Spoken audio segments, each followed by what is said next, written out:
تشوف ان العيله مهمه؟ طبعا. انا عارفه ان انت مريت بتجربه انفصال، بس دايما صورك مع ابنك موجوده. احكي لي عن علاقتك بابنك. لا، علاقتي بابني دي علاقة ما فيش أي حاجة في الدنيا تقدر تأثر عليها. ربنا يعني يخليك. ده، يعني أنا بقول لنفسي ده اللي أنا طلعت بيه من الدنيا.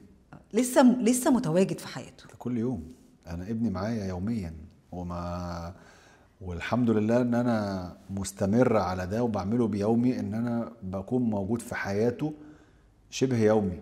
يعني مش ما شفتش ان الانفصال كان سبب ان انت تتخلى عن دورك كأب؟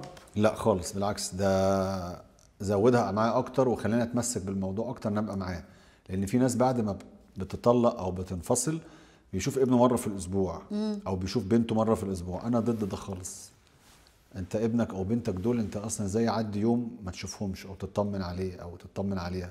فانا ايه المانع ان انا كل يوم اشوف ابني، او اروح له النادي، او اروح له التمرين، او اروح له حتى البيت بعد المدرسه اطمن عليه، ها عملت ايه النهارده، يومك كان ماشي ازاي. بحسسه ان انا موجود في حياتك، مش حكايه النوم بالليل دي هي اللي هي اللي هتطمنك.